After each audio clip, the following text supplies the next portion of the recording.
তারা ছিল বৈদিক ধর্মের থেকে সম্পূর্ণরূপে বিমুখ, অর্থাৎ ধর্মকর্ম বলে তাদের মধ্যে কিছুই ছিল না। তারা সবাই বড়ই দুষ্ট এবং তাদের মন সর্বদা ওম নমঃ শিবায়। তো আজকে আমরা শ্রী শিব মহাপুরাণ মাহাত্ম্যের তৃতীয় অধ্যায়ের অধ্যয়ন শুরু করব। এর আগের এপিসোড অবধি আমরা দেখেছিলাম দেবরাজ নামক এক ব্রাহ্মণের কাহিনী, যে বেশ্যাবৃত্তি থেকে শুরু করে নিজের বাবা মাকে হত্যা এমন মহাপাপ করার পরেও জীবনে একদম অন্তিম মুহূর্তে গিয়ে শ্রী শিব মহাপুরাণ শুধুমাত্র শ্রবণের মাধ্যমে কিভাবে শিবলোক প্রাপ্ত করেছিল, সমস্ত পাপ থেকে মুক্ত হয়ে সে কিভাবে মুক্তি পেয়েছিল, সেই কাহিনী আমরা আগের দ্বিতীয় অধ্যায় অবধি পড়েছিলাম। তো আজকে আসছে তৃতীয় অধ্যায়। দেখা যাক এখানে কি বলছে। প্রথমেই বলছেন, সৌনক উবাচা সুত সুত্য মহাভাগ্যা সর্বযজ্ঞসি মহামতে তত্সাৎ কৃতাত্তহম পুনঃ পুনঃ ইতিহাসমিমং সুব্রাহ্মণো মে तीव मोदते अन्नयपि कथम संभो बादे प्रेमा विवर्धनिम। শ্রী সৌনকজি বলছেন, হে মহাভাগ সুতজি, আপনি সর্বজ্ঞ। হে মহামুনি, আপনি কৃপাস্বরূপ এবং প্রসাদ স্বরূপ আমাকে যে এই শ্রী শিব কথা শোনালেন, এর জন্য আমি বারংবার আপনার কাছে কৃতার্থ। এই ইতিহাসকে, অর্থাৎ আগের অধ্যায়ের যে দেবরাজ্যের যে ইতিহাস সৌনকজি সুতজি বলেছিলেন, সেই ইতিহাসের কথাই উনি বলছেন যে এই ইতিহাসটাকে শুনে আমার মন অত্যন্ত আনন্দিত। এরপর আপনি যে দ্বিতীয় কাহিনী কথা বলেছিলেন এবং যে কাহিনী ভগবান শিবের প্রতি প্রেমকে আরো বাড়ায়, কৃপাপূর্বক সেই দ্বিতীয় কাহিনীও আমাকে বর্ণনা করুন। এরপরে শ্লোক কি বলছে, নামৃতম পিবতম লোকে মুক্তিঃ কাপি সভার্জতে শম্ভোঃ কাতসু ভাপানম প্রত্যক্ষম মুক্তিদায়কম ধন্য ধন্য কথা শম্ভো স্তবম ধন্য ধন্য এব চ যদা কর্ণমাত্রেণ শিবলোকম ব্রজে নরঃ। বলছেন, অমৃত, যারা অমৃত পান করে তারা অমরত্ব তো অবশ্যই পেয়ে যায়, কিন্তু তারা কখনোই মুক্তি লাভ করে না। মুক্তি লাভ মানে অমর আর মুক্তি লাভ করার মধ্যে ফারাক আছে। অমর মানে সে যে শরীরে রয়েছে তার কোনোদিন মৃত্যু ঘটবে না, আর মুক্তি লাভ মানে সেই জড়জগতের যে দায়িত্ব থেকে মুক্তি পেয়ে আজীবনের জন্য সেই শিবধামে বিরাজ করবে, অর্থাৎ তাকে আর পুনরায় এখানে জন্মাতে হবে না, সেটাকে বলে মুক্তি লাভ। বলছে যারা অমৃত পান করে তারা শুধুমাত্র অমর হয়, কিন্তু তাদের কোনো মুক্তি হয় না, তারা কখনো মুক্তি প্রাপ্ত করতে পারে না। কিন্তু ভগবান শঙ্করের এই যে কথামৃত, এই যে শ্রী শিব মহাপুরাণ শ্রবণের মাধ্যমে মানুষ মুক্তি পেতে পারে। এরপরে বলছেন ভগবান সদাশিবের যে কথা শুধুমাত্র শ্রবণ মাত্র মানুষ শিব লোককে প্রাপ্ত করে নেয়, সেই কথা ধন্য সেই কথা। আর সেই কথা যিনি বলছেন, অর্থাৎ আপনি বক্তা, আপনিও ধন্য আপনি। এবার শ্রী সৌনকজির কথা শোনার পর এবার সুতজি দ্বিতীয় কাহিনীটা আরম্ভ করছেন। এবার বলছেন, সুত উবাচা, অর্থাৎ সুতজি এবার বলা আরম্ভ করছেন, শ্রীনু সৌনক বক্ষ্যামি তদগে গুহমপ্পুতঃ ইয়াদস্তবং শিবো ভক্তা নামোগ্রো নিবেদবিত্তমঃ সমুদ্রো নিকটদেশে গ্রামো বাষ্কলসঙ্গকঃ বাসন্তি ইয়াত্র পাপিষ্টা বেদধর্মাগীতা জনঃ।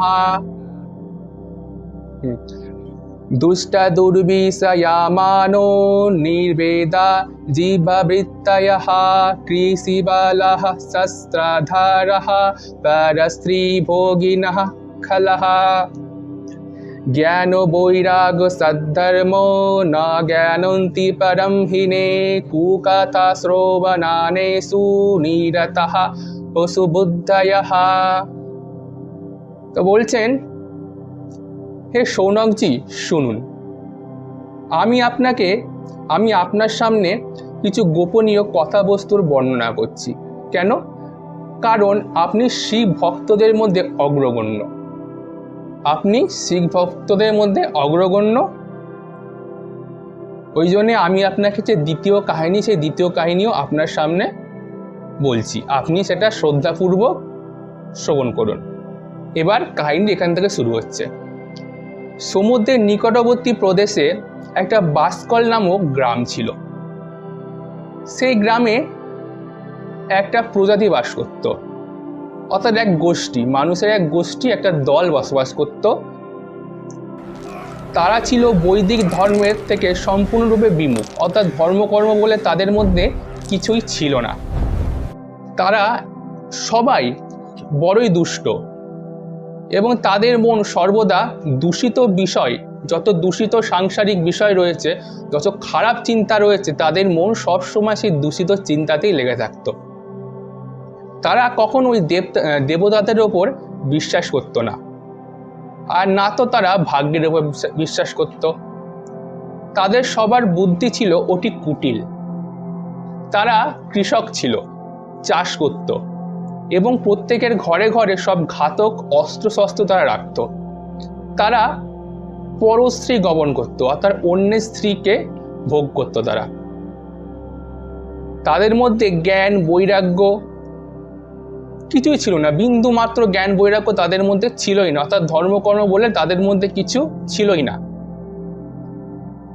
তারা সবাই ছিল পশু বুদ্ধি। অর্থাৎ পশু বুদ্ধি মানে পশু স্বভাব। মানে কি? আহার, নিদ্রা, ভয় ও মৈথুন, অর্থাৎ খাওয়া, ঘুমোনো, বংশবৃদ্ধি করা, এইটুকুতে যাদের বুদ্ধি আটকে তাদেরই বলা হয় পশু বুদ্ধি। তাই তারা সবাই ছিল তাদের সকলের বুদ্ধি ছিল পশুদের মতো এবং তারা সবসময় খারাপ কাজে সংলগ্ন থাকত। পরবর্তী শ্লোক কি বলছে? অন্য বন্যাসু কুসীয়ঃ স্বধর্ম বিমুখঃ কলহ কুকর্ম নিরতা নিত্যম সদা বিষায়িনস্যতে। বলছে সেখানকার যে মূল গোষ্ঠী ছিল, মূল দল ছিল, তারাই যদি এরকম হবে, তা অন্য দলের কথা আর আমি কি বা বলবো। সেই বাকি দলের সবাইও ছিল স্বধর্ম বিমুখ এবং খুবই কুটিল এবং নিত্য তারা কুকর্মের প্রতি লেগে থাকতো এবং যত সাংসারিক বিষয়, অর্থাৎ শারীরিক বিষয়, সেই শারীরিক ভোগের প্রতি তারা সবসময় নিমজ্জিত থাকতো। শ্রিয়া সর্বস্ব কুটিলঃ স্বরিন্নঃ পাপলালসঃ কুডিয় ব্যভিচারণ্যঃ সদ্বৃত্তাচারবর্জিতঃ। আর বলছে সেখানকার যেসব স্ত্রীরা ছিল তাদের স্বভাব ছিল কুটিল।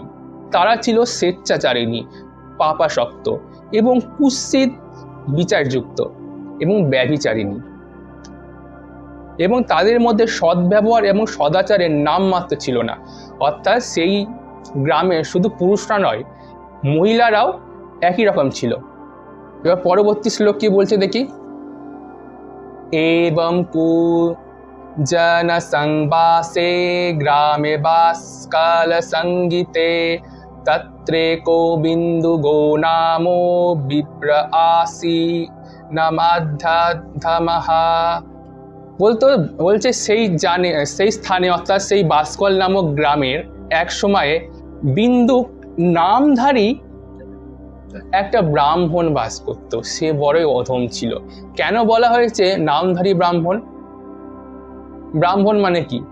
যে সদা ব্রহ্মে রমণ করে, সে সর্বত্র সেই ব্রহ্মকেই দর্শন করে, তিনি হলেন ব্রাহ্মণ। অর্থাৎ জন্মগত কেউ ব্রাহ্মণ হয় না, ব্রাহ্মণ হয় স্বভাবগত, ব্রাহ্মণ হয় গুণগত। অর্থাৎ এখানে বলতে চাইছেন ওই বিন্দুক সে শুধুমাত্র ব্রাহ্মণ বংশে জন্মেছে, কিন্তু তার মধ্যে ব্রাহ্মণের কোনো কণা মাত্র গুণ ছিল না, সে বড় অধম ছিল। সাদুরাত্মা মহাপাপী সুদরোপি কুমার গগহা বেশ্যাপতি বভূবাথা কামকুলীন মানসহা। সেই দুরাত্মা অর্থাৎ সেই বিন্দুক, নামধারী ব্রাহ্মণ বিন্দুক, সে মহাপাপী ছিল। যদিও তার যে স্ত্রী ছিল, তার যে ধর্মপত্নী ছিল সে খুবই সুন্দরী ছিল, তার সত্ত্বেও সেই কলুষ চিত্তধারী বিন্দুক বেশ্যাদের প্রতি আসক্ত ছিল। সে বেশ্যাদের প্রতি আসক্ত ছিল, যদিও তার ঘরে সুন্দরী স্ত্রী ছিল তার সত্ত্বেও। সপত্নী চঞ্চুলাম নাম হিব্যানিত্যম সুধর্মণিম রেমে সবেশয়া দুষ্টঃ স্বর ব্রাহ্মণ পীড়িতঃ। বলছে তার যে ধর্মপত্নী ছিল তার নাম ছিল চঞ্চুলা, এবং এই চঞ্চুলাকে নিয়েই মূলত এই যে তৃতীয় অধ্যায়টা, এই তৃতীয় অধ্যায়টা রয়েছে। উনি হলেন এই তৃতীয় অধ্যায়ের মেন ক্যারেক্টার। ওনার নাম কি ছিল? চঞ্চুলা। তিনি খুব ধার্মিক ছিলেন এবং সবসময় নিজের যে স্ত্রী ধর্ম, সেই ধর্ম পালন করতেন, কিন্তু তার সত্ত্বেও ওই দুষ্ট বিন্দু তাকে ছেড়ে কামাসক্ত হয়ে বেশ্যাদের কাছে যেত, অর্থাৎ তার স্ত্রীর দিকে সে ফিরেও তাকাতো না। एवं काल व्यतीयाय माहस्तास्तौ कुकर्मिणः सा स्वधर्मो भयत् क्लेशात् स्मारतापि च चञ्चुला अथ तस्य दनासापि परुरो नभो यौवना अविपस्सा रावेशा स्वधर्मादिरम्बरः। বলছেন এই প্রকারে কুমার্গে চলতে চলতে, অর্থাৎ বেশ্যাদের সঙ্গে থাকতে থাকতে এবং যত খারাপ কাজ করতে করতে অনেক বছর ব্যতীত হয়ে গেল। যেহেতু সেই বিন্দুক তার স্ত্রীর দিকে ফিরেও তাকাতো না, সে তার যে কাম বাসনা, তার জন্য সে সর্বদা সে বেশ্যাদের কাছে যেত। এর ফলে কি হয়, তার যে স্ত্রী চঞ্চলা সে অতিরিক্ত কামাসক্ত হয়ে পড়ে, কারণ তার কাম বাসনা কখনো পূরণ হতো না, কারণ তার যে বর বিন্দু তার কাছে কখনো আসতও না। ফলে সে অতিরিক্ত কামাসক্ত হয়ে পড়ে, তার যে স্ত্রী চঞ্চলা। কিন্তু তার সত্ত্বেও স্বধর্ম নাশের ভয়ে সে সব কিছু সয়ে যেত। তার স্বামীকে সে ঠিক পথে ফেরানোর চেষ্টা করত, কামাসক্ত হওয়ার পরেও সে নিজের ধর্ম নাশের ভয়ে সব কিছু শুধু সয়ে যেত, এবং দীর্ঘকাল ধরে এমনই চলতে থাকে। কিন্তু এবার বলছে, এখান থেকে আসল পাঠ শুরু হচ্ছে। বলে না যে তুমি যদি কোনো খারাপ মানুষের সঙ্গে মিশতে শুরু করো, তোমার চরিত্র, তোমার ব্যক্তিত্ব যতই ভালো হোক, তার সেই খারাপ মানুষের যে প্রভাব, তার যে অরা তোমার উপর প্রভাব বিস্তার করবেই। ঠিক তেমনটাই হলো এখানে। তার পতিকে দেখে, অর্থাৎ তার স্বামীকে দেখে, সেই চঞ্চুলা যে ছিল খুবই ধার্মিক নারী, ধীরে ধীরে তার স্বামীর মতনই তার স্বভাব হতে শুরু করলো। তাকে দেখে প্রভাবিত হয়ে ওই কামপীড়িত সে নারী অর্থাৎ চঞ্চুলা আগে গিয়ে সেও দুরাচারিণী হয়ে পড়ে, অর্থাৎ সে পরপুরুষের সঙ্গে মেলামেশা শুরু করে। এবার কি বলছে, যারেনো সদ্যটা রাত্রে রেমে পাপেন গুপ্ততঃ প্রতিদৃষ্টিম বসাইবা ভ্রষ্ট সব্বা কুমার গগা। বলছে ভ্রষ্ট চরিত্রযুক্ত ওই কুমারগিনী চঞ্চুলা পতির দৃষ্টি এড়িয়ে, অর্থাৎ তার স্বামী বিন্দুকে দৃষ্টি এড়িয়ে রাত্রে লুকিয়ে লুকিয়ে অন্য পাপী পুরুষের সঙ্গে ঘুরতে শুরু করে। অর্থাৎ তার স্বামীর চরিত্রে থেকে প্রভাবিত হয়ে সেও কুমারগামিনী হয়ে যায় এবং সেও অন্য পুরুষের সঙ্গে মেলামেশা করতে শুরু করে এবং তাদের সঙ্গে রাত কাটাতে শুরু করে। এবার কি বলছে, কদা চিন্তা দুরাচারম সা পত্নীম চঞ্চুলাম মুনে ইয়ারেনো সদ্দতা রাত্রে দদসা স্বরবিত্তলাম।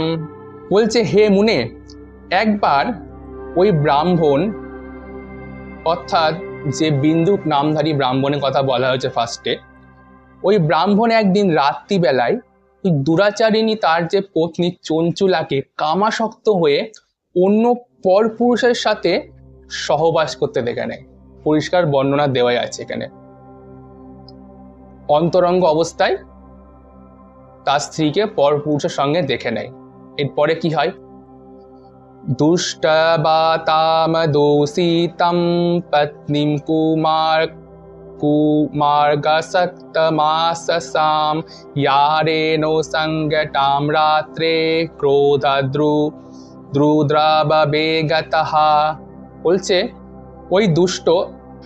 ওই তার যে পত্নীকে ওই দুষ্ট লোকের সঙ্গে অর্থাৎ পরপুরুষের সঙ্গে দেখে সেই যে বিন্দু খুব রেগে যায় এবং ক্রোধপূর্বক তাদের দিকে দৌড়ে যায় তাদেরকে মারার জন্য। তামাগাতম গৃহে দুষ্টা মাগায়া বিন্দুকম খলহা পলাইতে দ্রুতম জারো বেগসারা বনসাবে। বলছে ওই দুষ্ট বিন্দুকে ঘরে আসতে দেখেই খুবই দ্রুত সেখান থেকে পালিয়ে গেল।